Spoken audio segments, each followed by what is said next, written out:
जी मित्रों, नमस्कार, अभिवादन, गुड मॉर्निंग आप सभी को। और जैसा कि अपेक्षा थी कि जो फ्रांस का दौरा था प्राइम मिनिस्टर मोदी जी का, उस दौरे के दौरान दौरे के दौरान क्या क्या कविता बन रही है। दौरे के दौरान जो पिनाका मिसाइल है, हमारा जो पिनाका मिसाइल सिस्टम जो है वो बेच दिया गया। वो सिस्टम फ्रांस को बेच दिया गया। ये मोदी जी के दौरे की एक हाइलाइट रही। और जैसी कि मुझे अपेक्षा थी, मैंने आपको पहले भी इशारा किया था पिछले व्लॉग्स में कि उसको देखते ही हमारे सबसे पहले जो रोना आया वो चीमा साहब को आया। जो वो आदमी 2 दिन पहले तक, आपको याद होगा, मिडल ईस्ट के क्राइसिस पर धमकी दे रहा था दुनिया को कि वो ना हम तो न्यूक्लियर वाले लोग हैं, सऊदी अरब वाले और सारे अरब कंट्रीज हमारे पास ही आएंगे एक दिन। ये इनकी प्रेडिक्शन थी, आपको याद होगा। चीमा साहब की प्रेडिक्शन थी कि सारे का सारा अरब मुल्क जो है वो पाकिस्तान के पास आएंगे, क्योंकि हम ही है जो उनको सिक्योरिटी की गारंटी दे सकते हैं, क्योंकि उनके रिलीजियस प्लेसेस को खतरा हो जाएगा और ये और वो पता नहीं क्या क्या। जरा उनकी आहें, उनकी सांसों की रफ्तार, वो सब आज कैसे बदली हुई है। आप अगर देखें तो आपको अंदाजा होगा कि दरअसल हम बात क्या कर रहे हैं। तो जरा देखें तो सही कि उनकी सांसों की रफ्तार, उनका ब्लड प्रेशर आज कहाँ पहुंचा हुआ है, देखें। दोस्तों, वो काम हो गया है जो शायद किसी ने सोचा भी नहीं था। और वो ये है कि मोदी साहब ने मैक्रोन को Pinaka multi barrel rocket launcher बेच दिए। ये आपको पता है, ये जो पिनाका सिस्टम है, ये इंडिया ने अर्मीनिया को बेचा था। आप और जानते हैं दोस्तों, आर्मेनिया और अजरबैजान की लड़ाई चल रही है। उस लड़ाई में अजरबैजान को जो सप्लाई हो रही है वो जा रही है पाकिस्तान की तरफ से, और हम लोग आर्मेनिया को कुछ हथियार दे रहे हैं। ज़्यादातर जो हथियार हैं वो छोटे रॉकेट जाते हैं, उनके छोटे हथियार जा रहे होते हैं हमारे। लेकिन इस केस में जो पिनाका मिसाइल्स थी, ये हमारे पिनाका मिसाइल सिस्टम जो है ये हमारे यहाँ से वहाँ एक्सपोर्ट हुआ था। ये पहला कंट्री था जहाँ पर पिनाका सिस्टम गया था। उसके बाद में पिछले कुछ महीनों में फ्रांस की टीमें हमारे यहाँ आई हैं। उन्होंने इस पूरे के पूरे सिस्टम को देखा है, टेस्ट ट्रायल्स हुए हैं इसके।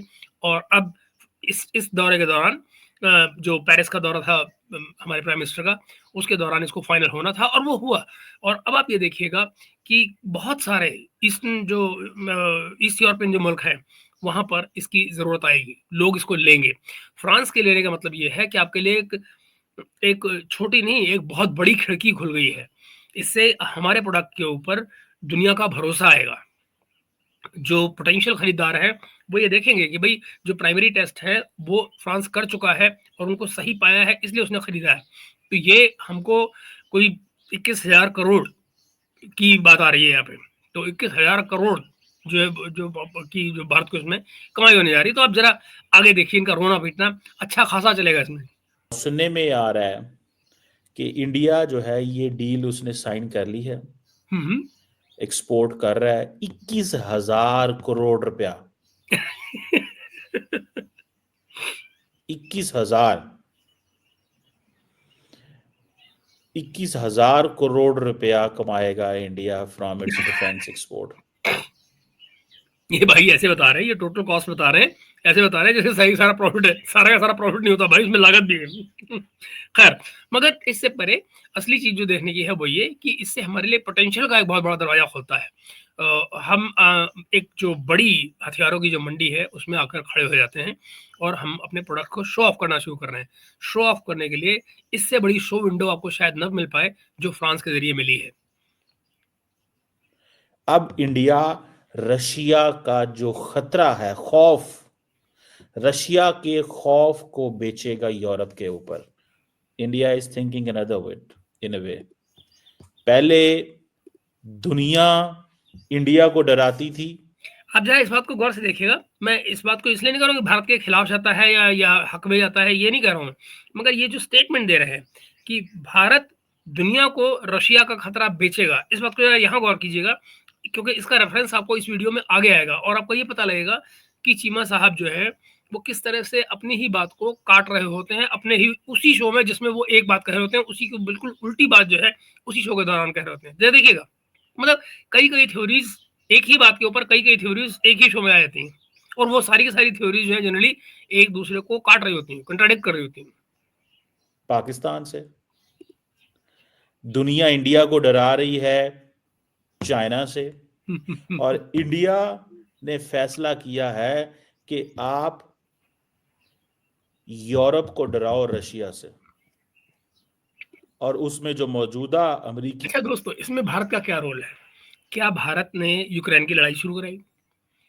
क्या भारत ने जो स्कैंडिनेविया और रूस के रिलेशन है वो हमने बनाए या बिगाड़े? हमारी कोई भूमिका है उसमें? ये यूरोप का अपना इतिहास है। ईस्टर्न यूरोप और वेस्टर्न यूरोप के आपस के झगड़े एक लंबे समय से चल रहे हैं। ये वारसा और नाटो वक्त के जो झगड़े हैं, तो उनमें हमारी क्या भूमिका है? भारत किसी को क्या बेच रहा है भाई? हमने फ्रांस को अगर एक चीज बेची है, मुझे नहीं मालूम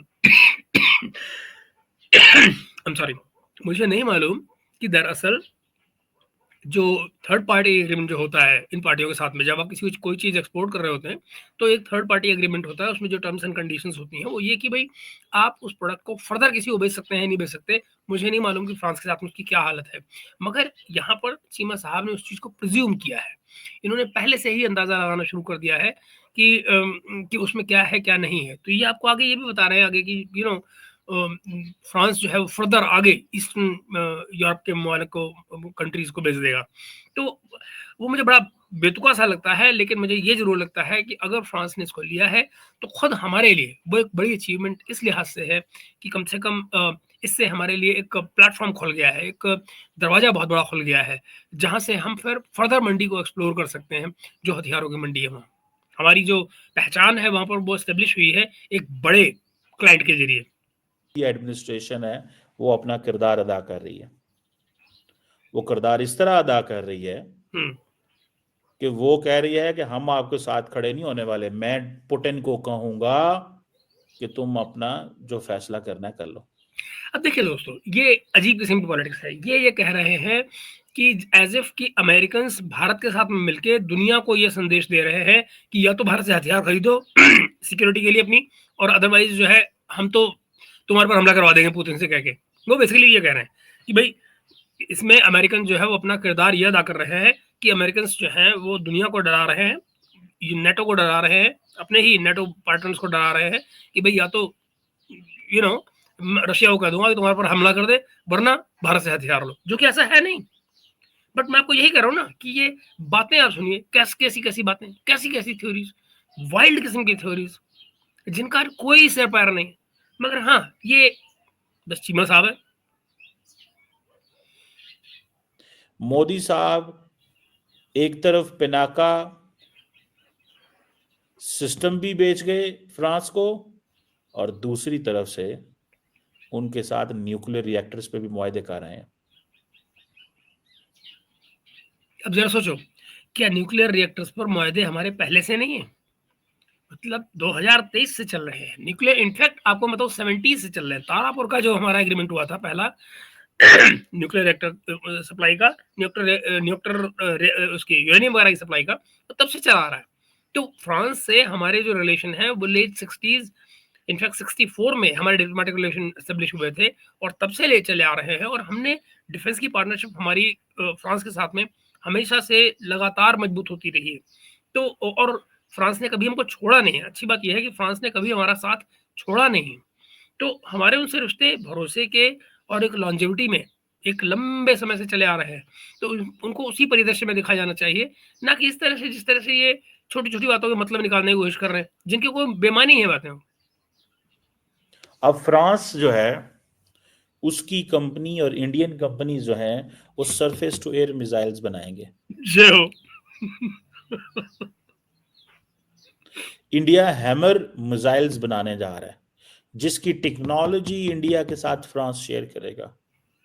अब देखिए, हैमर मिसाइल भारत में फ्रांस के साथ जो टेक्नोलॉजी आ रही है वो जब बनेगी तब बनेगी। पर ऐसे लग रहा है जैसे चीमा साहब को हैमर मिसाइल अभी से लग गई है। मतलब इनका रोना पीटना अभी से शुरू हो गया। इंडिया को जो एक्सेस फ्रांस ने दे दी है, ये जरा समझें इसको। हाँ, समझा। All about defence. इंडिया जिस चीज से की कमी है, जिस चीज की मार खा रहा था, वो ये है कि उसके पास डिफेंस इक्विपमेंट नहीं थे उसका कैपेबल। टेक्नोलॉजी ट्रांसफर चाहता है। मोदी की जो थ्योरी है, मोदी जिद्दी है भाई, याद रखो, मेक इन इंडिया। डर कितना अच्छा होता है ना दोस्तों, जब दुश्मन के दिल में डर बैठ जाए मोदी जिद्दी है भाई, देखो जरा, मोदी बहुत जिद्दी है। Make in India. तो मन को ये लगता है कि आप सेफ हैं। क्यों? क्योंकि दुश्मन आपसे डर रहा है। इससे अच्छी कोई बात नहीं हो सकती दोस्त, जब आपको नजर आए कि दुश्मन के दिल में आपका डर बैठ रहा है। मेक इन इंडिया, ये मेक इन इंडिया भाई साहब, और वो जो मेक इन इंडिया करना चाहते हैं वो उन्होंने कर दिया। बिल्कुल। ये इंडिया जो है, इंडिया ने क्या, इंडिया ने तो यूरो कमाए हैं। राफेल दे लेके पिनाका बेच दिया, न्यूक्लियर रिएक्टर्स भी ले लेंगे। अब जरा सोचो दोस्तों कि कितने के रफाल और कितने का पिनाका। उनमें क्या डिफरेंस है? हमको ये लेन देन कर रहे हैं क्या? उनकी जो जरूरत है वो ले रहे हैं, और कोई भी एक मुल्क दूसरे मुल्क पर कोई एहसान तो करता नहीं, कोई किसी पर एहसान नहीं करता। हर एक मुल्क अपनी उस काम की कीमत वसूल रहा होता है किसी न किसी अलग अलग फॉर्म में। तो ये सोचना, ये कहना, ये मानना बेमानी है कि हमने इन्होंने कोई बार्टर कर लिया है, लो जी हम तुमको रफाल दे देते हैं, तुम हमको पिनाका दे दो। कोई बार्टर तो नहीं हो रही ना, मुफ्तखोरी तो नहीं हो रही आपस की। और बाकी सारे के सारे यूरोपियन कंट्रीज जो हैं वो इंडिया से ये खरीदेंगे पिनाका। सही, बिल्कुल। तो आप इमेजिन करें, इंडिया ने वो जिसे कहते हैं ना खौफ बिक रहा है, खौफ। ये डर अच्छा है। जो मैं आपको बता रहा था कि इंडिया जो है अब फॉरेन ममालिक को ये कहेगा कि आए और न्यूक्लियर पावर रिएक्टर्स लगाएं। इससे क्या होगा? क्लीन एनवायरनमेंट, क्योंकि इंडिया मूव कर रहा है अपनी सारी की सारी जो वो जो है ना बिजली पे कर रहा है, और सॉरी क्लीन एनर्जी पे जा रहा है। और क्लीन एनर्जी के लिए वो कह रहे हैं कि ठीक है हम न्यूक्लियर पे चलते हैं, एक तो टेक्नोलॉजी भी लो, और असल में इंडिया जो कुछ ले रहा है ये बेचने के लिए ले रहा है, ये जेहन में रखिए। ये अब देखिए, ये फजूल है। न्यूक्लियर एनर्जी के बिना हमारी जो पॉपुलेशन है और जो जिस किस्म का इंडस्ट्रियलाइजेशन हम चाहते हैं वो दोस्तों हो ही नहीं सकता, वो हो ही नहीं सकता है। उसके लिए हमें कांस्टेंट पावर चाहिए। भाई चाइना हमसे क्यों आगे है? चाइना हमसे आगे इसलिए है क्योंकि वो अपने बिजनेसमैन को, अपनी इंडस्ट्री को सस्ती बिजली प्रोवाइड करता है, और वो इतना बड़ा अंतर है कि वो दुनिया के तमाम ममालिक पर भारी पड़ जाता है, तमाम कंट्रीज के ऊपर भारी पड़ जाता है। न्यूक्लियर एनर्जी जो है वो और कुछ हो ना हो, एक जो चीज इंश्योर करती है वो कि अनइंटरप्टेड पावर सप्लाई आपको मिलती रहती है। ऐसा नहीं है कि न्यूक्लियर एनर्जी आपको सस्ती पड़ती है, इनफैक्ट टू स्टार्ट विद महंगी पड़ती है, लेकिन ओवर द टाइम वो अफोर्डेबल एनर्जी बन जाती है। और सबसे बड़ी बात क्या है कि आपका एनवायरमेंट बिल्कुल क्लियर रहता है, क्लीन रहता है, आपकी हवाएं साफ रहती हैं। अगर अगर एक्सीडेंट्स के खतरों को भूला जाए और उनको अलग किया जाए, क्योंकि एक्सीडेंट ना हो तो बेहतर, तो जाहिर है उसके अपने नुकसान तो होते ही हैं। न्यूक्लियर एनर्जी फिर न्यूक्लियर एनर्जी है, मगर उनसे परे आप ये देखिए कि जो सोसाइटी की ग्रोथ है उसको पंख लग जाते हैं। आपकी आपकी सोसाइटी में जो ग्रोथ हो रही होती है, जो इंडस्ट्री की ग्रोथ हो रही होती है, जो डेवलपमेंट का जो सारा खेल है, जो पहिया है, वो बहुत तेजी से चलने लग जाता है। ओहो जी। इंडिया अपने लिए नहीं ले रहा। अब प्रॉब्लम यह है कि इंडिया की इकोनॉमी इतनी बड़ी हो गई है कि अगर उसको ये एनर्जी ना मिले तो वो सरवाइव नहीं कर सकता। और India doesn't want to depend on fossil fuels. Fossil fuels का खतरा है ना दोस्त। पहली बात, हमारे पास इतने रिसोर्सेज कहाँ है, ना हमारे पास उतना कोयला है, और हम इंपोर्ट के बल पर क्यों जिंदा रहेंगे? हाँ, और दूसरी बात ये कि उससे जो एनवायरनमेंट खराब होता है, भाई कोल बेस्ड प्लांट लगाने से आपकी जो एनवायरनमेंट का बेड़ा गर्क होता है वो कौन देखेगा? तो हमको उससे भी तो बचना है। अगर लॉन्ग रन में हमको अपनी पॉपुलेशन को हेल्दी रखना है और डेवलपमेंट भी करनी है, तो हमें एक ऐसे ही एनर्जी सोर्स पर जाना पड़ेगा जहां पर हमारी हवाएं साफ रहे, हमारा माहौल भी साफ रहे, और इंडस्ट्रियल डेवलपमेंट भी होता रहे। ये जो रीन्यूएबल पावर है, ये इंडिया की जारी बात है सारी नीड्स को फुल। रिन्यूएबल पावर तो भाई यूरोप की जरूरत भी नहीं पूरी कर पा रही है। सोलर एनर्जी पर वो जाने की कोशिश कर रहे थे, ग्रीन एनर्जी पर जा रहे थे। आपने पिछले 3 साल देखे उनकी क्या हुआ बेड़ा गर्क।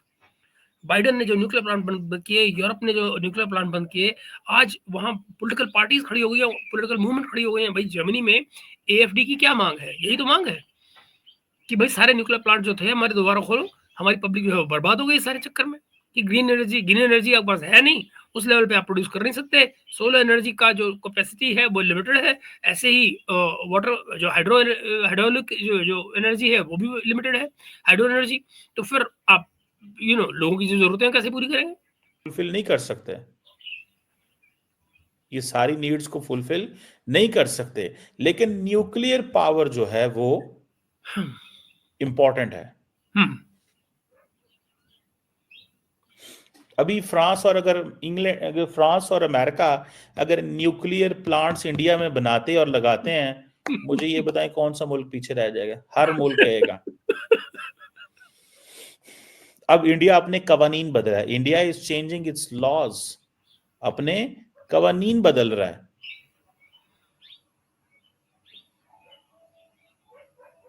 इंडिया अपने कवानीन बदल रहा है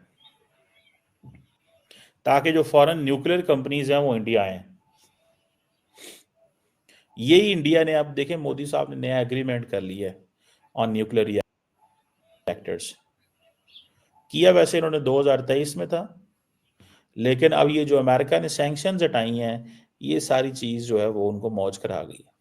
ये जो सैंक्शन हटाने की बात कर रहे हैं दोस्तों, ये रेफरेंस है जैक सलिवन की जो अभी आखिरी वाली यात्रा हुई थी, जो उन्होंने आईआईटी दिल्ली में जो अपनी स्पीच दी थी, फेयरवेल स्पीच जो दी थी, उसके बाद वो उनका आखिरी दौरा था जैक सलिवन का, एनएसए यूएसए, तो नेशनल सिक्योरिटी एडवाइजर थे वो अमेरिका के।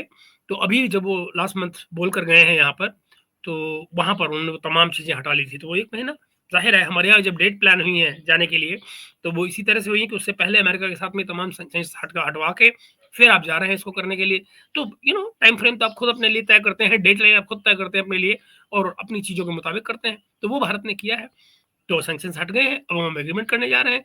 दरअसल आप धीरे धीरे अब तेजी से आप देखिएगा, जो जियो पॉलिटिक्स है, जो स्ट्रेटेजी का लेवल है, इन आने वाले 4 सालों में आपको हर रोज नई नई खबरें मिलेंगी, नई नई एक्साइटिंग खबरें मिलेंगी। बहुत तेजी से दुनिया भागेगी इन 4 सालों में, और परिवर्तन एक अकेला कांस्टेंट है, इन 4 सालों में हर रोज हो रहा होगा।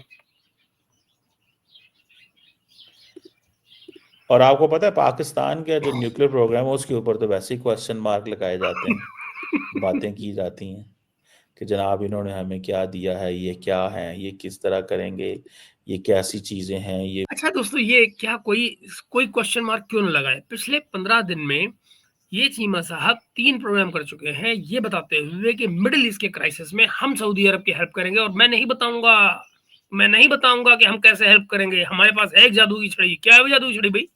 वो जादू की छड़ी सिर्फ वो न्यूक्लियर बॉम्बे जिसका तुम धमकी देते हो इनडायरेक्टली, और वो दुनिया समझती है। अगर मेरे जैसा एक अदना आदमी भारत में बैठा हुआ ये बात समझ सकता है कि आप क्या कह रहे हैं। इनफैक्ट आपने अपने एक प्रोग्राम में उसको बड़ा खुला इशारा भी दिया था, फिर आपने अचानक बैक ट्रैक किया कि आपको लगा बात खुल जाएगी, पर्दा खुल जाएगा, तो आपने कहा कि नहीं नहीं नहीं, मैं और खुलकर बात नहीं करना चाहता, इसमें मैं अभी और डिटेल में नहीं बात कर सकता। ये बातें थी, वो समझ में आ गई थी बात कि आप क्या कह रहे हैं।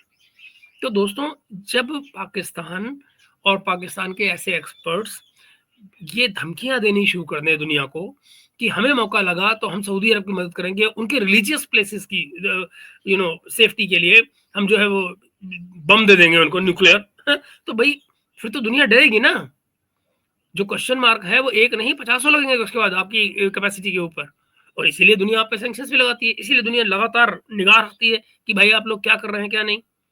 ये रोना पीटना तो जारी रहेगा, लेकिन रियायत कोई नहीं मिलेगी वहां पे। ओके, आगे देखते हैं। मतलब ये क्या होगा, ये कैसे होगा, ठीक है ना, उधर तो ये चीजें हो रही हैं। तो इसलिए ना, क्योंकि बंदर के हाथ में उस्तरा आया हुआ है बंदर के हाथ में उस्तरा आया हुआ है, तो डर तो लगेगा ना सबको कि भाई ये न जाने कहाँ मार दे बंदर। हमारे ऊपर क्वेश्चन मार्क है कि यार ये देखो ना, ये किस तरह निज़ाम चल रहा है, ये लोग जो है इनकी टेक्नोलॉजी जो है। हालांकि मज़े की बात यह है कि जो यूरेनियम है वो बहुत सारा इंडिया की मार्केट से बिक रहा होता है। कई दफ़ा इसके ऊपर बातें हुई हैं, इंडियन मीडिया ने इसके ऊपर कमेंट किया है, हमने नहीं किया, पाकिस्तान ने नहीं। ये जो ड्रामा कर रहे हैं, इसमें दोनों में चीज़ों में फ़र्क है। दोस्तों, दुनिया क्या देखती है? दुनिया ये देखती है कि जिस किसी मुल्क में एक्सीडेंट कहीं भी हो सकते हैं। भारत में लोग दुनिया ये देखती है कि भारत की या बाकी मुल्कों की अप्रोच क्या है? एक पर्टिकुलर सब्जेक्ट की तरफ आपकी अप्रोच क्या है? उस अप्रोच से ये नज़र आता है कि आपकी इंटेंट क्या है? फॉर एग्ज़ाम्पल मैं आपको एक बड़ा सीधा-सा एग्ज़ाम्पल देता हूँ, जिससे इस बात को समझने में आसानी मिलेगी। पिछले दिनों जब बात आ रही थी रशिया को कुछ हमारे चीज़ें जा रही थीं, कुछ एक्सपोर्ट हमारे यहाँ से चीज़ें हुई थीं और नज़दीकी एक मुल्क और म्यांमार, वहाँ भी कुछ चीज़ें हमारे यहाँ से गई थीं। उनको लेकर सवाल उठा हुआ कि भई इसमें जो हमारे कुछ हमारी टेक्नोलॉजी जो है वो बाहर जा रही है। उसको लेकर जब वेस्ट ने हमसे अमेरिका ने क्वेश्चंस किए कि भई ये क्या है? और same questions by the way China से भी पूछे गए कि चाइना के यहाँ से भी इस तरह की चीज़ें हुई थीं। तो मैं आपको अप्रोच का ये फ़र्क दिखा रहा हूँ कि दुनिया क्यों हमारे पर यकीन करती है। तो चाइना ने आउटराइटली मना किया कि हमारे यहाँ से ऐसा कुछ हुआ ही नहीं। हमने कोई टेक्नोलॉजी नहीं भेजी, हमारे यहाँ से कुछ गड़बड़ नहीं हुई, हमारे यहाँ से सब सेफ है, सब ठीक है। चाइना ने आउटराइटली रिजेक्ट कर दिया। उसी सब्जेक्ट पर जो भारत ने जवाब दिया, उसमें भारत ने ये कहा कि भई हमारे यहाँ पर एक्सपोर्ट रिजीम में प्रॉब्लम्स हैं। अपैरेंटली वहाँ पर कोई लीक्स हैं। हमको उन्हें लीक को ठीक करना है। Let's work together on this. नतीजा क्या हुआ? दुनिया ने ये देखा कि भई और कुछ हो ना हो, ये लोग कम से कम अपने काम को ईमानदारी से देख रहे हैं। हमारे एक्विजिशन को सीरियसली ले रहे हैं। उसको उन्होंने देखा, पाया कि हाँ, नहीं कोई गड़बड़ है और वो उस गड़बड़ को ठीक करने के लिए तैयार हैं। ये वो अप्रोच है जो दुनिया हमारे ऊपर यकीन करती है। भारत के ऊपर यकीन इसलिए किया जाता है क्योंकि भारत की इंटेंट में खराबी नहीं है, गलती कहीं भी हो सकती है। क्योंकि आप अभी चीज़ों पे ग्रो कर रहे हैं और जो नई टेक्नोलॉज़ीज़ आ रही हैं सारी-सारी आपके लिए भी वो नई हैं। आपके लिए भी जो जिस कवानीन को बदलने की बात जो कर रहे हैं, वो बेसिकली जो एग्ज़ीक्यूटिव है, जो जुडिशियल लेवल पे है, हमें अभी बहुत सारी चीज़ों पे रिफ़ॉर्म्स करने हैं। हम उन चीज़ों पे भी काम कर रहे हैं और ये चीज़ दुनिया देख रही है। तो चूँकि दुनिया देख रही है कि हम विलिंग हैं, काम कर रहे हैं, एक्सेप्ट करते हैं और चीज़ों को बेहतर करने के लिए तैयार हैं। इसीलिए दुनिया हमारी चीज़ों पर यकीन करती है और बाकी लोगों पर, ऐसे मुल्कों पर नहीं करती है। ये फ़र्क है। ये इंडियन मीडिया ने किया कमेंट। ये भी एक फ़र्क है ना, इंडियन मीडिया ने किया क्या कमेंट? हम पाकिस्तान को तो एक्यूज़ नहीं कर रहे हैं कि पाकिस्तान ने क्या कह दिया और इंडियन मीडिया को ही तो दुनिया देख रही है। वो ये देख रही है कि मीडिया इतना आज़ाद है कि वो इस चीज़ को रिपोर्ट कर रहा है और गवर्नमेंट इस चीज़ को सीरियसली ले रही है।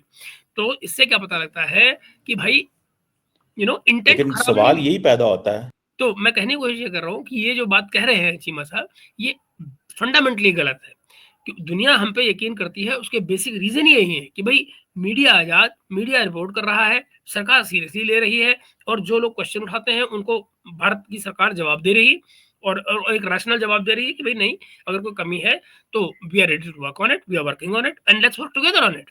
तो अपैरेंटली उसमें लोगों को साथ में काम करने का स्पेस भी क्रिएट होता है और भरोसा भी कायम होता है। क्या ये सभी बातें पाकिस्तान के लिए कही जा सकती हैं? ये तमाम के तमाम कंट्रीज़ जो यूरोप के हैं, अमेरिका है, कितनी बार डबल क्रॉस हुए पाकिस्तान से, क्या मुझे गिनाने की ज़रूरत है? डबल क्रॉस होना तो ये आपकी नियति है और आज भी 2 हफ्ते पहले मैंने बताया ना कि इन 2 हफ्तों के अंदर-अंदर भी जो ये धमकी देते रहे हैं मिडल ईस्ट वाली ब बातों को लेकर न्यूक्लियर की, वो क्या है? ये ब्लैकमेलिंग ही तो है और नहीं, इसे न्यूक्लियर ब्लैकमेल कहते हैं। तो दुनिया क्यों यकीन करेगी भई आपके ऊपर? आपको तो वो इसी तरह अलग रखेगी। कि क्या दुनिया हमारे पास भी न्यूक्लियर रिएक्टर्स लगाने आएगी? ज़रा सोचो, ऐसे लोगों के पास जो किसी भी वक़्त उस एनर्जी को न जाने किस फ़ॉर्म में इस्तेमाल करना शुरू कर दें। इनके यहाँ न्यूक्लियर लगा जाएगी। अच्छा by the way, nuclear plant खरीदने की औकात है चीमा साहब, पैसे लगते हैं उसमें। है तुम्हारे पास फ़ॉरेन एक्सचेंज इतना? हुँ? फ़ॉरेन एक्सचेंज है इतना, एक न्यूक्लियर प्लांट की कीमत जानते हैं आप? उसके बाद में आईएमएफ आपको कुछ देगा क्या? आईएमएफ का एक डेलीगेशन आया हुआ है, रिव्यू के लिए नहीं, रिव्यू के लिए अगले महीने आएगा। आपके यहाँ वो गवर्नमेंटल रिफॉर्म्स के लिए आया हुआ है। आप अपनी गवर्नमेंट भी चलाने की हालत में नहीं है।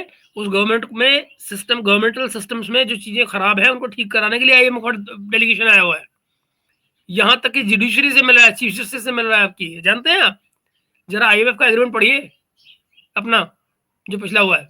ये है सवाल। इनफैक्ट आप मानेंगे आप, पाकिस्तान के प्रधानमंत्री इस समय यूएई के दौरे पर हैं। यूएई के दौरे पर।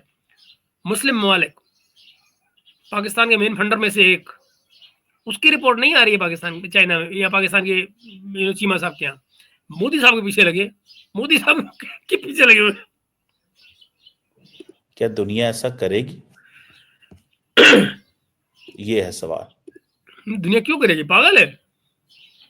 देखते हैं कि दुनिया करती है कि नहीं करती। बहुत मुश्किल चीज है ये, नहीं कोई करेगी। आसान चीज नहीं है। ये बहुत मुश्किल चीज है कि दुनिया हमारे पास आके इन्वेस्ट करे। और दरअसल न्यूक्लियर के हवाले से जो क्रेडिबिलिटी वो इंडिया को देते हैं वो हमें तो नहीं देते। आप जरा सोचिए, ये किस मुल्क की बात हो रही है? फ्रांस की। फ्रांस के राजदूत को निकालने की बातें की हैं लोगों ने पाकिस्तान से। एक छोटा सा टेररिस्ट ग्रुप है TLP, तहरीक लब्बैक पाकिस्तान, लब्बैक लब्बैक लब्बैक या रसूल, है ना, वो वाले। और इनकी सरकार उनको कुछ नहीं बिगाड़ पाई थी। पहले इमरान खान के टाइम पे जब उसने ये फरमाइशें की थी, लिटरली टेलीविजन पे आके इमरान खान को कहना पड़ता, अरे भैया सारा एक्सपोर्ट हमारा उनकी तरफ हो जा रहा है, वहां पे यूरोपियन यूनियन में हमारे पास GSP+ का जो स्टेटस मिला हुआ सब कैंसिल हो जाएगा, क्या करवा रहे हो? और वही हालत अब है फ्रांस के साथ में इनके रिलेशन। मतलब आप मानेंगे कि पाकिस्तान की डिप्लोमेसी में इतना भी दम नहीं है कि वो किसी फ्रेंच मिनिस्टर से अपॉइंटमेंट भी ले सके। मतलब सेक्रेटरी लेवल पे मुश्किल से डीलिंग होती है, सेक्रेटरी लेवल से नीचे नीचे, बल्कि ये हालत है। इतना इतना फ्रांस के साथ डिप्लोमेटिक रिलेशन डाउनग्रेड हुए हुए इनके, और ये चले न्यूक्लियर प्लांट लगाने वहां से। डिफेंस के हवाले से जो क्रेडिबिलिटी वो इंडिया को देते हैं हमें तो नहीं देते। समझ रहे हैं बात? अब आप सोचें, इनको सस्ते हथियार चाहिए, मुफ्त के हथियार चाहिए, ये अमेरिका से लेंगे। और वो हथियार इनको दिए जाते थे कभी, क्या मैं 60 बता रहा हूँ, 65 के वार के बता रहा हूँ। किस लिए हथियार मिले थे? कि आप कम्युनिज्म से लड़ेंगे। ये लड़ किससे रहे थे? भारत से, है ना। और आज तक तुर्रा इनका ये, हमारे हथियार हम जो मर्जी करें। तो दुनिया क्यों यकीन करे आपसे? जब आप अपनी कमिटमेंट पर नहीं टिकते, अपनी बात पर नहीं टिकते, अपने वादों पर नहीं टिकते, तो दुनिया का क्या खा के आप पे यकीन करे? 665 देख लीजिए, 71 देख लीजिए, क्या मजाक था। और इवन अमेरिकन भी कुछ कम नहीं थे ना इस सारी की सारी कल्प्रिट होने में। तो अमेरिकन ने भी तो उनका जो न्यूक्लियर बम बना वो कैसे बना? अमेरिकन की वॉच के नीचे बना ना। अमेरिकन जो है वो, अमेरिकन प्रेसिडेंट्स तमाम आंखें मूंदते रहे जब डेवलपमेंट क्या हो रही थी। ठीक है, कोई बात नहीं, आज वही रो रहे हैं, वही इनको धिक्कार रहे हैं। वो हमें तो नहीं देते ना। अब क्यों देंगे बेटा? देखिए मोदी साहब ने ये जो डील्स कर ली हैं, आपने क्या समझते हैं ये कोई आसान चीज थी? इट वाज वेरी टेक्निकल चीज थी ये। अच्छा, सच्ची बात तो ये है। ओके, हाँ समझ में आई। मोदी साहब जो है उसने बड़ी गेम डाली है।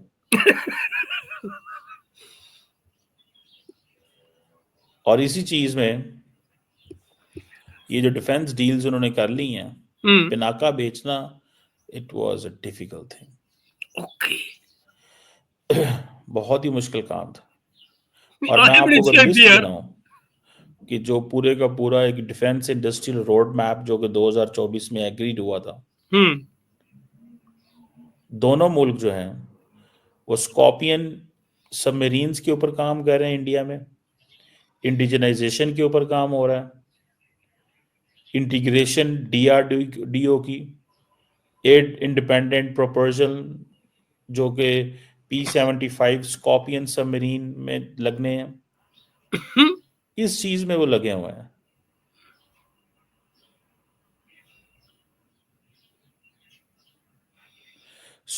ये जो मोदी साहब ने कहा है कि मोदी साहब ने बेच दी है, अभी तो वो कह रहे हैं ना, क्वेश्चन ये है कई लोग कह रहे हैं जी कि अभी वो देखेंगे ये होगा, नहीं, उन्होंने वो कर लिया हुआ है। पता नहीं लोग क्या कह रहे हैं, कौन से लोग क्या कह रहे हैं, मुझे नहीं पता कौन से लोग क्या कह रहे हैं कि भाई ये कंफर्म्ड इन्फॉर्मेशन है जो बाहर है वो ये कि तमाम नेगोशिएशंस हो गए थे मोदी जी के जाने से पहले ही, ट्रायल्स वगैरह सब पहले हो चुके थे, उनकी टीमें यहाँ आई हुई थी, देख गई थी, और उसके बाद में ये चीजें आगे गई हैं। तो अब तो सिर्फ फाइनली होना था, फाइनल हो गया है। और फ्रांस इस चीज को समझेगा। फ्रांस इसलिए नहीं ले रहा ये। अच्छा, अब सुनिए, ये फ्रांस इसलिए नहीं ले रहा कि फ्रांस शायद ये समझता है कि हमें को खतरा है इस वक्त इमीडिएटली? नो, इन्होंने ये खरीद के तमाम ईस्टर्न यूरोपियन मुल्कों को देने हैं। अब सोचिए आप, ये मैं आपको कह रहा था, वो जो थर्ड पार्टी एग्रीमेंट की बात मैं आपसे कह रहा था, ये अब ये इन्होंने कहाँ से एज्यूम कर लिया, प्रिज्यूम कर लिया, कहाँ से ये अपना थ्योरी निकाल दी है, मुझे नहीं पता। थर्ड पार्टी एग्रीमेंट भारत और फ्रांस के बीच में क्या है, ये कहीं सामने नहीं है। और उसमें क्या ये स्कोप है कि कोई चीज़ जो भारत से ली जा रही है वो फर्दर किसी को बेची जाएगी या नहीं बेची जाएगी, हमसे पूछे या बिना पूछे, आई डोंट नो। ये कहीं क्लैरिटी नहीं है, मगर ये प्रिज्यूम कर रहे हैं। ये मैंने ना कॉन्स्पिरेसी थ्योरी है एक तरह की, कि बस भारत हमसे, मतलब ये पिनाका मिसाइल ना हुई, रशियन तेल हो गया कि रशियन तेल भारत लेगा, रिफाइन करेगा और अमेरिका और यूरोप को बेच देगा। ये गेम हो रहा है। ये कह रहे हैं कि फ्रांस ये करने जा रहा है कि भारत से खरीदेगा पिनाका मिसाइल और आगे जाके ईस्टर्न यूरोपियन मुल्कों को बेच देगा। भाई मेरे एक बात तो बताओ, ईस्टर्न मुल्क जो है, ईस्टर्न यूरोपियन मुल्क जो है, वो भारत से डायरेक्टली क्यों नहीं ले सकते? वो चाइना को पैसे क्यों देंगे? I mean somebody has to think from here ना, कोई कोई सोचे ना जरा। भाई अगर पिनाका मिसाइल बिकनी है ईस्टर्न यूरोप में, तो कोई मुझे समझाए कि फ्रांस हमसे खरीदेगा, अपना मार्जिन उस पर लगाएगा, आगे किसी को बेचेगा, उसमें कोई वैल्यू तो नहीं ऐड कर रहा हो। अगर वो वैल्यू नहीं ऐड कर रहा है, जो कर रहे हैं वो हम कर रहे हैं, तो फिर तो वो हमसे डायरेक्टली क्यों नहीं ले लेगा? भाई सस्ता नहीं पड़ेगा उसको? क्या लॉजिक है? कल को जब लड़ाई होनी है तो अमेरिकन फौज और रशियन फौजों को इंगेज कैसे करना है? चलो बाकी तो अब अगर ईस्टर्न, मुझे बताओ, ईस्टर्न यूरोपियन मुल्कों को अगर कोई ये चीजें बेच रहा है और वो रशियंस के खिलाफ रशियन अटैक, ईस्टर्न यूरोपियन के जो ईस्ट यूरोप के जो मुल्क थे, वो तो पहली रशिया के साथ थे भाई, वो तो वार्सा पैक्ट के अंदर थे। उनके साथ रशिया की लड़ाई कौन सी शुरू हो रही है भाई? भाई फिनलैंड समझ में आता है नहीं, कि भाई उनका रशियन बॉर्डर भी मिलता है, उनकी पुरानी हिस्ट्री भी है, बात समझ में आती है। मगर फिनलैंड तो यूरोपियन उसमें आता है, वो ईस्ट यूरोपियन में तो नहीं आता, स्कैंडिनेविया में आता है। स्कैंडिनेविया के मुल्क इस तरह की बातें करें तो बात समझ में आती है, पर ये ईस्ट यूरोपियन के मुल्क वही बताइए, पोलैंड से भारत को क्या, अमेरिका रशिया को, पोलैंड को रशिया से क्या खतरा है? हंगरी को रशिया से क्या खतरा है? वो सब तो अलाई रहे हैं रशिया की। फ्रांस एक बड़ी न्यूक्लियर पावर है, फ्रांस एक बड़े तगड़े जहाज हैं, कोई इस तरह की जंग के तो खतरे नहीं है उनके दरमियान। लेकिन सवाल तो ये बेवकूफ़ों वाली बात है। हवाई जहाज होना और रॉकेट जो लॉन्चर हैं वो खरीदना, ये दोनों अलग-अलग चीज़ें हैं। और दोस्तों क्या होता है, जो छोटे आर्म्स हैं उनको बनाने का वहाँ जो लोकल खर्चा आता है वो महँगा होता है। तो it becomes cheaper for them कि अगर एक अच्छा बना-बनाया प्रोडक्ट यहाँ भारत से उनको मिलता है, तो वो उनको लेना ज़्यादा सस्ता पड़ेगा, बजाय इसके कि वो खुद उसके लिए एक फैक्ट्री बनाकर और उसको वहाँ बनाना शुरू करें। उसकी कॉस्ट जो यूरोज़ में बनेगी वो ज़्यादा बनेगी और उसके लिए उनको ज़्यादा इंफ्रास्ट्रक्चर यूज़ करना पड़ेगा। वो यहाँ इनको सस्ता बना-बनाया मिल जाएगा। That is basically the cost difference. पैदा होता है। नेटो कंट्रीज हैं, लेकिन फ्रांस ये चीजें लेना चाहता है ताकि यूरोप के अंदर अपनी हेजेमनी बरकरार रखे। ये लीजिए, अब फ्रांस हेजेमोन भी हो गया। भारत जो है वो एशिया में हेजेमोन हो रहा है पाकिस्तान के लिए, और अब यूरोप में फ्रांस हेजेमोन हो गया। कर लीजिए। यूरोप के अंदर जो स्मॉलर पावर्स हैं उनको ये चीजें दी जाएं ताकि वो लड़ें। भाई यूरोप में कौन सी लड़ाई होगी भाई? और रशिया तो नहीं लड़ाना चाह रहा है। रशिया तो सिर्फ यही कह रहा है ना कि भाई आप यूक्रेनियन बॉर्डर पर हमारे टेंशन मत करो और अपने अपने घर बैठो। वो भी अपने डेवलपमेंट के काम में लगना चाहता है। वो कौन से यूरोपियन मुल्कों के ऊपर हमला करने की बात करेगा और क्यों करेगा? उसके पास अपना इतना इलाका है जो काम करने का है, और यूरोप में ऐसी कौन सी दौलत छिपी हुई है जिसके लिए यूरोपियन मुल्कों में आकर लड़ाई छेड़ेगा, अपनी जान को, अपनी बैठी हुई इकोनॉमी को और बिठाएगा? ये चीज है। ये कोई चीज नहीं है चीमा साहब। सो देखते हैं कि ये कब ट्रांसफर शुरू होती है। यानी कि इंडिया ने अपना हाथ दिखाना शुरू कर दिया। अब ये ट्रांसफर कब शुरू होगी, इससे चीमा को या पाकिस्तान को क्या फर्क पड़ता है भाई? भाई 1 महीने में हम भेजें, 2 महीने में भेजें, 6 महीने में भेजें, 1 साल में भेजें, बेटा तुम्हारी को क्या दिक्कत है इससे? हमारा एग्रीमेंट होना था, हो गया। हमारे यहाँ से माल जाना है, एक खरीदने वाला है, एक देने वाला है। दाल भात में मूसल चंद, पराई शादी में अब्दुल्ला दीवाना। इंडोनेशिया को बेच दिया ब्रह्मोस, फिलिपाइन को ब्रह्मोस, वियतनाम को चले जाना है ब्रह्मोस, फ्रांस को बेच दिया पिनाका। ठीक है जी, तो गल तो मुक गई, पीछे रह गालते मुक गई। पर वैसे दोस्तों, चीमा साहब एक चीज का एक्सपोर्ट और भूल गए। भारत ने एक और चीज एक्सपोर्ट की है बहुत जबरदस्त तरीके से, वो है जलन। चीमा को जलन एक्सपोर्ट की। क्या गया और उनसे रिएक्टर टेक्नोलॉजी। इंडिया का जो प्राइमरी गोल है ना, वो टेक्नोलॉजी लेना है। वो अच्छा, अपनी टेक्नोलॉजी पे काम कर रहे हैं धड़ाधड़। ओके, उनको ठीक पता बात। है कि ये अगर टेक्नोलॉजी हमने ना ली या हम्म ये हमने ना काम किया हम्म तो वी आर गॉन। हम इस हम्म, चीज में फिर मुश्किल में पड़ जाएंगे। हम्म, हम ठीक इस बात है। चीज में मुश्किल में पड़ जाएंगे। This is what they are thinking, this is what they are saying. नहीं, we are not saying anything, you are understanding it. हम तो सिर्फ अपना काम कर रहे हैं जो हमें ठीक लगता है और जो हमारी जरूरत है। सो इंडियन फौज को वो थोड़ा सा कॉन्फिडेंस देना चाहते हैं, डीआरडीओ को कॉन्फिडेंस देना चाहते हैं।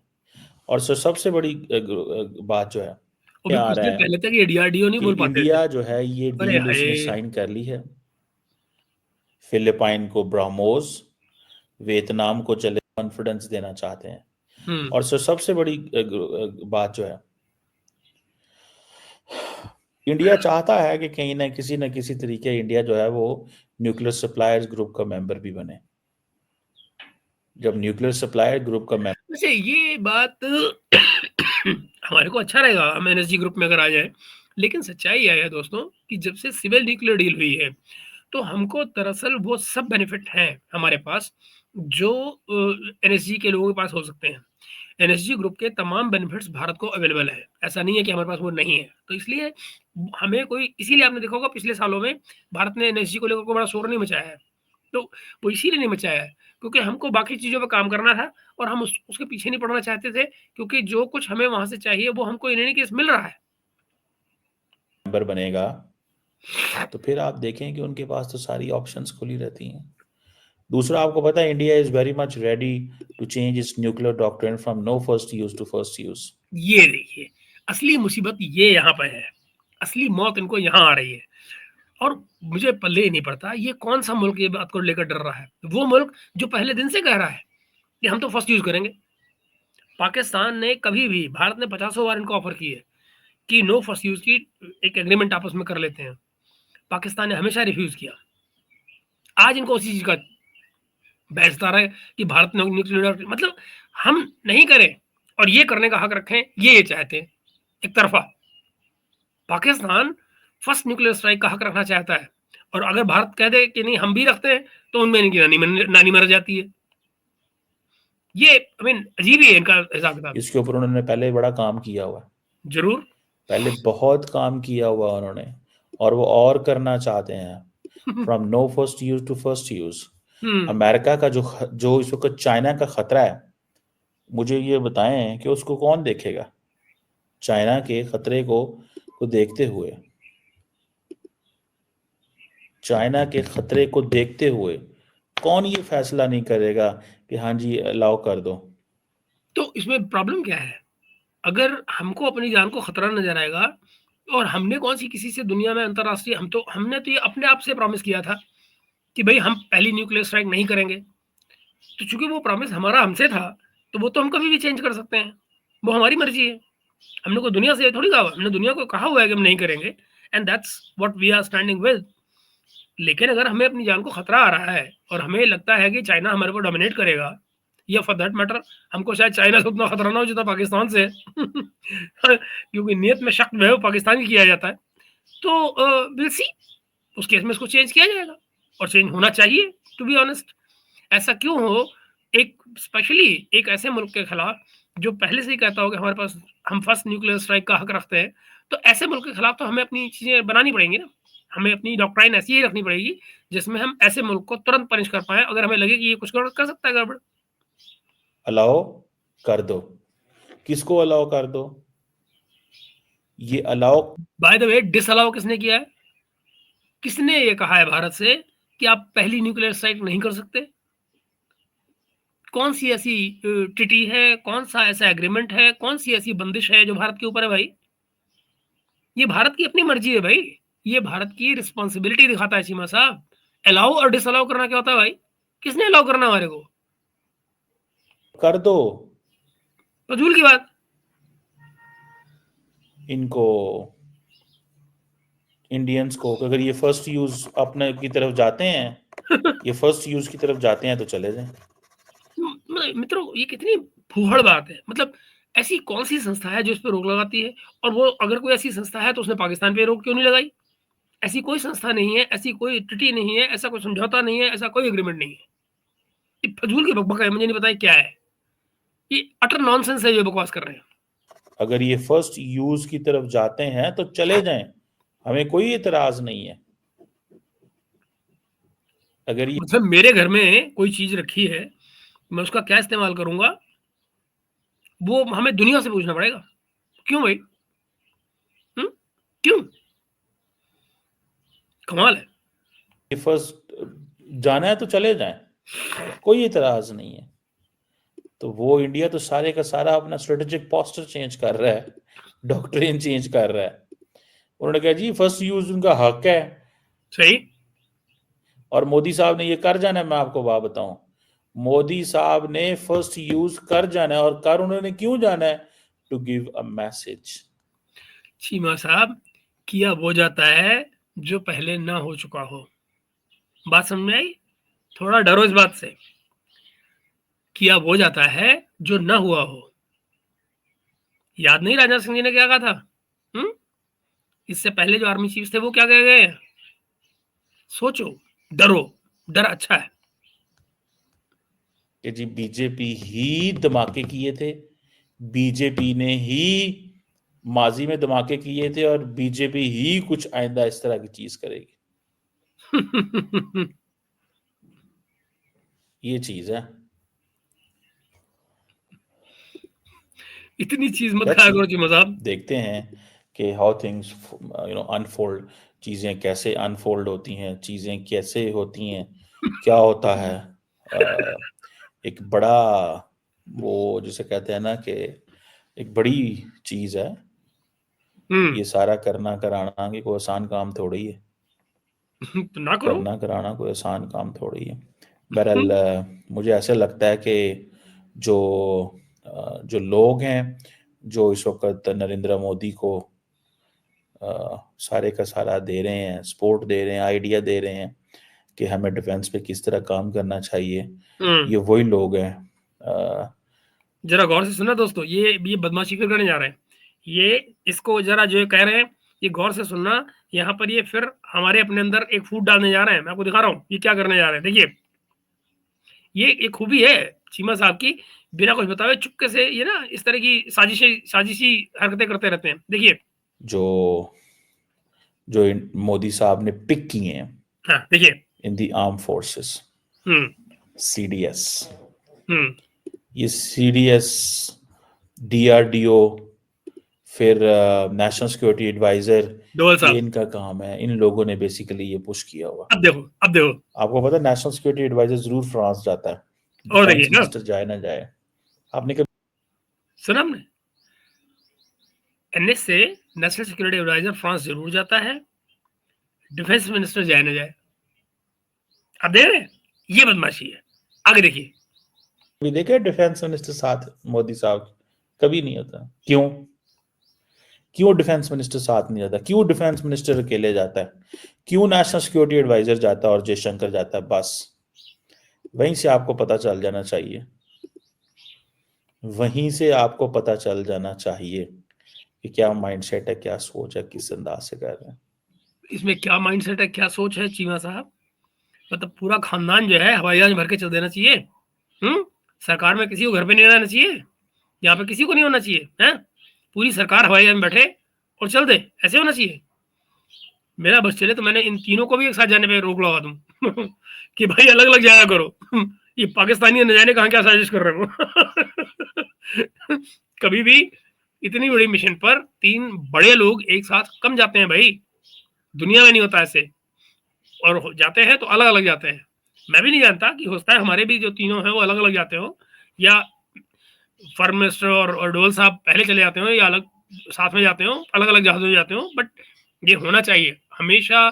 ये सिक्योरिटी पॉइंट ऑफ व्यू से माना जाता है कि जो बड़े ऑफिसर्स को सबको सेपरेट जाना चाहिए, कभी एक साथ नहीं जाना चाहिए। आगे देखिए, और ये कहानी जो है ना, ये आप जो फूट डालने की कोशिश कर रहे हो, ये जाते हैं, वो क्यों नहीं जाते हैं, वो क्यों अलग से जाते हैं, क्या करें? हवाई जहाज हमारे पैसे ज़्यादा है ना, आग लगानी होती है पैसे को। हम चाहते हैं हमारे डिफेंस मिनिस्टर राजनाथ सिंह जी जो है, वो सेपरेटली जाएँ, अलग से जाएँ, अलग जहाज में बैठ के, है ना? तुर्रा है हमारा, ऐसे ही चलता है। लेट्स सी हमें भी कोई न्यूक्लियर रिएक्टर देगा कि नहीं। चल रहा है? कोई नहीं देगा। नहीं चाहिए बस, आप सॉरी, आपको कोई नहीं मिलेगा, आप भूल जाएँ इस बात को। कोई न्यूक्लियर रिएक्टर नहीं मिलेगा ऐसे। आई मीन आप ज़रा सपने देखिए दोस्तों, ये न्यूक्लियर रिएक्टर लेंगे, मतलब आटे की बोरी मँगानी हो तो बात समझ में आती है। न्यूक्लियर रिएक्टर किस लिए चाहिए भाई तुमको? कौन सी इंडस्ट्री? तुम्हारे अपने यहाँ बिज़नेसमैन जो है, वो अपनी कंट्री में पैसे लगाने को तैयार नहीं है। जो इंडस्ट्रियलिस्ट है वो भाग रहा है, मतलब पाकिस्तानी इंडस्ट्रियलिस्ट जो है वो बांग्लादेश में आगे लगा रहा है, अपने यहाँ से इंडस्ट्री हटा के। और ये चले हैं कह रहे हैं कि भई यू नो एनीवे, पर दोस्तों मुझे लगा कि कल रात को ये सारा कुछ खत्म हुआ है, अब तो अमेरिका पहुँच गए हैं। आज से आपको एक्साइटिंग खबरें और मिलेंगी कि अमेरिका से क्या आ रही हैं। हैं? तुलसी गैबर्ट कन्फर्म हो गई हैं, काश पटेल की वोटिंग चल रही है, और ये देखिए कि हमारे तुलसी गैबर्ट हमारी कन्फर्म भी हो गई, है ना? और उनकी कल मुलाकात भी हो गई है। प्राइम मिनिस्टर मोदी जी से अमेरिका पहुँच गए हैं वो, वहाँ उनकी मुलाकात भी हो गई है।